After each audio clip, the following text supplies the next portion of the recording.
hal-hal sebagai berikut. Bahwa FPI sejak tanggal 21 Juni tahun 2019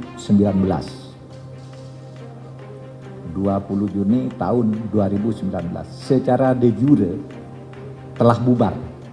Negara punya tugas membina, bukan membinasakan ormas. Ya, seburuk apapun ormas, mestinya bisa dibina dengan pendekatan yang sistematis, penuh kasih sayang sebagai orang tua, sebagai guru, dan sebagai pemimpin. Kasus FPI ini menunjukkan pola pembinaan ada yang harus kita perhatikan. Front Pembela Islam di seluruh Indonesia dan mancanegara untuk menghindari hal-hal yang tidak penting dan benturan dengan rezim zalim, maka dengan ini kami deklarasikan Front Persatuan Islam untuk melanjutkan perjuangan membela agama, bangsa dan negara sesuai dengan Pancasila dan Undang-Undang Dasar 1945. Kemudian pada sore tadi, alhamdulillah telah dideklarasikan Front Persatuan Islam. Nah, dalam situasi seperti ini, dalam kita sedang menghadapi ujian yang berat ya, harapan kita ada tenggang waktu lah untuk kita tidak bergejolak ya, apalagi dengan mengumpulkan massa yang itu akhirnya akan mengorbankan banyak pihak karena tertular ya, karena ancaman COVID. Itu yang pertama. Nah, kalau ada yang ingin menggugat, saya kira sah-sah saja, ya, asal tidak mengundang atau melibatkan massa sebagaimana yang sudah terjadi. Nah, ini pendewasaan seperti itu saya kira penting dan juga tanggung jawab sebetulnya. Sebagai ormas, tetapi sebagai organisasi, FPI tetap melakukan aktivitas yang melanggar ketertiban dan keamanan dan bertentangan dengan hukum, seperti tindak kekerasan, sweeping atau razia secara sepihak, provokasi. Itu jika makin banyak pembubaran ormas, saya khawatir ini menunjukkan demokrasi yang sakit. Demokrasi yang sehat justru memberikan kebebasan dalam menyatakan pendapat, berkumpul, berserikat. Kalau makin banyak yang dibubarkan, tentu orang akan berpikir ada apa dengan demokrasi kita.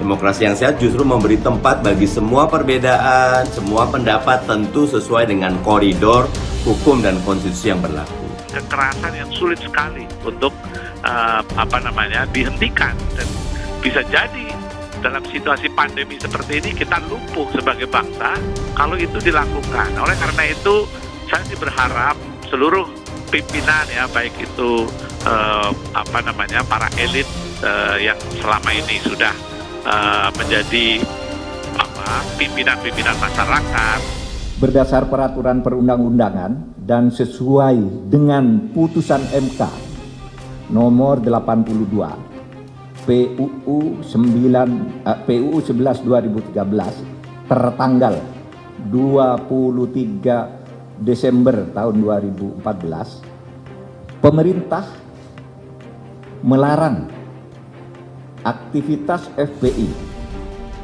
dan akan menghentikan setiap kegiatan yang dilakukan FPI karena FPI tidak lagi mempunyai legal standing. Sangat penting. Nah, di situasi pandemi ini tentu banyak sekali aktivitas positif yang bisa dilakukan. Transformasi energi kekerasan, transformasi energi konflik, itu harus dipikirkan betul. Oleh karena itu pemetaan menjadi sangat penting. Nah, pada saat yang sama, elit-elit di dalam organisasi massa juga harus berpikir bahwa kalau ini dilanjutkan, ya akan berhadapan juga dengan kekuatan-kekuatan, satu kekuatan organisasi lain di dalam masyarakat, dan juga lembaga-lembaga yang bisa jadi punya kekuatan fisik. Kepada aparat-aparat pemerintah, pusat dan daerah, kalau ada sebuah organisasi mengatasnamakan FPI, itu dianggap tidak ada dan harus ditolak karena legal standingnya tidak ada terhitung hari ini. 4. Pelanggaran kegiatan FPI ini dituangkan di dalam keputusan bersama 6 pejabat tertinggi di kementerian dan lembaga Petinggi FPI bentuk ormas baru, Wakil Ketua MPR berharap tak dihambat pemerintah. Para petinggi Front Pembela Islam atau FPI mendeklarasikan ormas baru bernama Front Persatuan Islam.